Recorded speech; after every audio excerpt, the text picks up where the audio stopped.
आहड़ सभ्यता से संबंधित ये सवाल 2021 की आरएस की परीक्षा में पूछा गया। पहला कथन ये है कि आहड़वासी तांबा खिलाना जानते थे। दूसरा स्टेटमेंट है कि क्या वो चावल से परिचित थे या नहीं। तीसरा स्टेटमेंट ये है कि क्या आहड़वासियों की इकोनॉमी का बेस धातु था या नहीं। उनके मृदभांडों का प्रकार कौन सा था, काले लाल रंग जिसको BRW बोलते हैं, जिन पर सफ़ेद रंग की ज्यामितीय आकृतियां उकरी हुई थी। इस तरीके के सवाल को करने के लिए विषय की गहरी समझ और तथ्यों को गहराई से जाने की आवश्यकता है। उदाहरण के लिए ये जो चौथा स्टेटमेंट है, इसमें यह लिखा गया है कि मृदभांड कौन से काल के हैं। तो मृदभांड के विकास का एक अपना चरण है। सबसे पहले OCP संस्कृति आई, उसके बाद BRW आई, और उसके बाद लास्ट में NBPW नामक संस्कृति आई।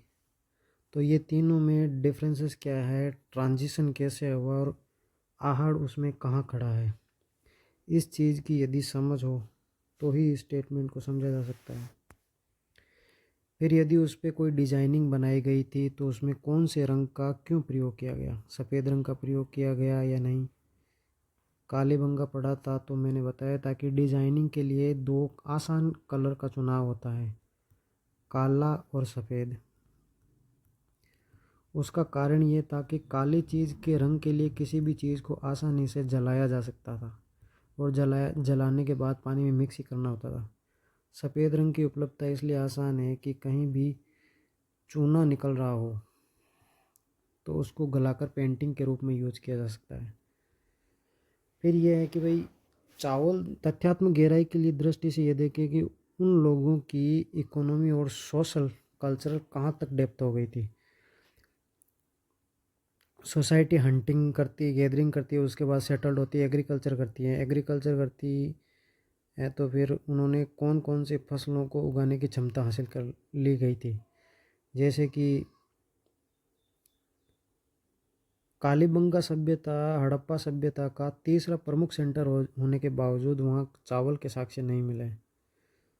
तो उस कंपैरिजन में ये अंदाज़ा लगाना कि क्या आहड़वासी भी चावल की खेती से परिचित थे या नहीं, इस चीज़ की समझ हो तो ही ये सवाल हो सकता है। इस तरीके के गहराई वाले सवालों का जवाब देने के लिए इस क्लास में मैंने व्यापक कलेक्शन किया है, जिसके तहत RBSC की जो पुराने समय में NCERT से पहले चलने वाली 6ठी से 8वीं तक की सारी फैक्चुअल इन्फॉर्मेशन और उसमें जो समझ थी उसको निकाला है।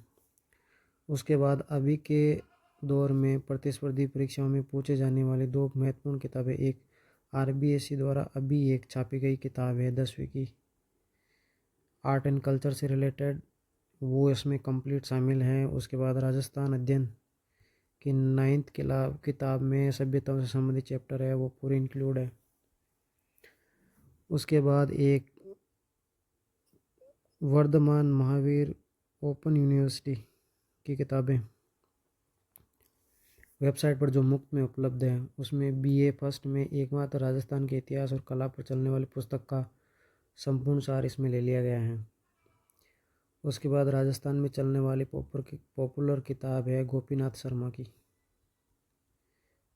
उसमें से सारी फैक्चुअल इन्फॉर्मेशन निकाली गई है। उसके बाद इन सभी किताबों में से जो जानकारी अतिरिक्त बची वो शर्मा प्लस पावा नाम के राइटर से जो भी अतिरिक्त जानकारी थी वो इसमें निकाली गई है। उसके बाद लास्ट में हिंदी ग्रंथ अकादमी की हुकमचंद जैन की पुस्तक से भी अतिरिक्त जानकारी निकाली गई है। अब इस पार्ट में अपन देखेंगे कि कालीबंगा के बाद आहड़ सभ्यता किस प्रकार से विकसित हुई, उत्खनन के बाद कौन कौन से महत्वपूर्ण उसमें उपकरण निकले, उस उपकरणों को रटने की ज़रूरत नहीं है, हम समझेंगे कि कैसे कल्चरल डेवलपमेंट में उपकरणों में सभ्यता में आपसी भिन्नता होती है, सभ्यता के किस स्तर पर वो थे और उस हिसाब से उन्होंने कौन कौन से उपकरणों का उपयोग किया। इस पार्ट को पढ़ने के बाद आज तक के जितने भी प्रीवियस ईयर के प्रश्न हैं वो सब इसमें इंक्लूड हो जाएंगे। सबसे बेसिक जानकारी ये होती है कि कोई भी सभ्यता यदि अपना बसावट करती है तो सबसे पहले वो अपने मूलभूत आवश्यकता की पूर्ति करती है।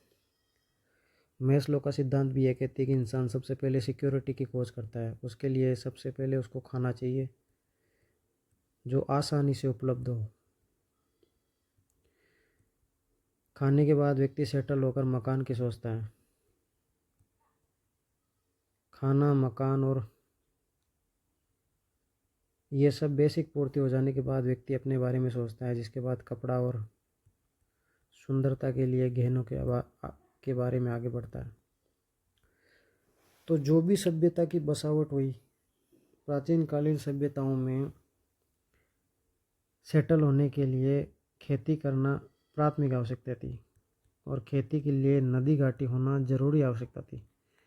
ऐसे में कालीबंगा यदि गगर नदी के किनारे बसी है, इसी प्रकार हड़प्पा और मोहनजोदड़ो किसी न किसी नदी सिंधु नदी घाटी सिस्टम के किसी भी हिस्से में यदि सेटल्ड हुई तो आहड़ सभ्यता भी राजस्थान के उदयपुर शहर के पास ये जो बेड़थ नदी है वो सिंधु घाटी बनास नदी की सहायक नदी है और उसके बाएं तट पर है। ये जानकारी रखनी है कि अधिकांश इंटरनेट पर दी गई जानकारी में दाएं तरफ दिखाया गया है, जैसे ये बनास नगर सिस्टम है, उसके बाद ये बेड़स नदी है। तो ये बनास नदी के तो दाईं ओर है लेकिन बेड़स नदी के बाईं ओर है, बाएं तट पर अवस्थित है। गोपीनाथ शर्मा ने अपनी पुस्तक में इसका एक अन्य नाम आगाटपुर भी दिया है। इसका कारण ये रहा कि हिस्टोरिकली गुहिल वंश की जो स्थापना हुई है उसमें व्यक्ति के नाम से संबंधित एक आगाटपुर नाम का कनेक्शन बैठता है, उस हिसाब से उन्होंने इसका नाम आगाटपुर दिया है। ये जो 4-5 स्थल थे इसको कम्प्लीटली सिमिलर विशेषताओं के कारण उपयोग किए जाने वाले वस्त्र डेवलपमेंट का अपना स्तर, इसके आधार पर इन स्थलों को बनास संस्कृति का कॉम्प्लेक्स कहा जाता था। इसके पास में गिलुन नामक स्थान और है, भीलवाड़ा में बागौर नामक स्थान और है। ये पूरी जो बनास संस्कृति का कॉम्प्लेक्स था ये इस तरह से दिखता है। ये आहड़ है, इसके जस्ट पास में ये बालाथल है, उसके जस्ट ऊपर ये गिलुंड है और इसके ऊपर ये ओजियाना है। और ये कंप्लीट जो सिमिलर कल्चरल सिस्टम था इसको बोलते हैं आहड़ बनास कॉम्प्लेक्स, एक तरीके का संकुल था। अब इस जानकारी के आधार पर ये सवाल ट्राई करते हैं जो कि अभी 2023 की परीक्षा के सेकंड ग्रेड के पेपर में आया था।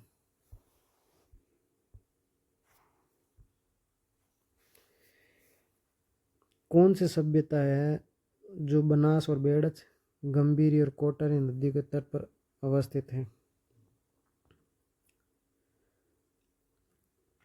अब देखिए कालीबंगा हनुमानगढ़ में है तो वो बनास बेड़च के पास में हो नहीं सकती, तो ये कट गया।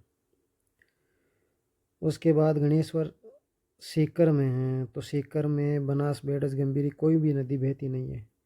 बेराट जयपुर में और जयपुर में ये कोई नदी बहती नहीं, तो आसानी है कि इसका उत्तर आहड़ ही होगा।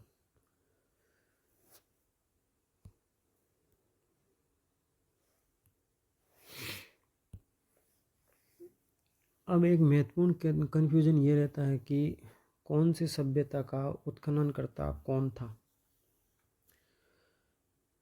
यदि बहुविकल्पी प्रकार के प्रश्न आएंगे तो किसी भी सभ्यता से 4-5 वैज्ञानिक यदि जुड़े हैं तो ये कंपैरेटिवली याद करना है कि कौन कौन सी सभ्यता से कौन कौन व्यक्ति जुड़ा हुआ था और कौन कौन सी सभ्यता से कौन कौन जुड़ा हुआ नहीं था।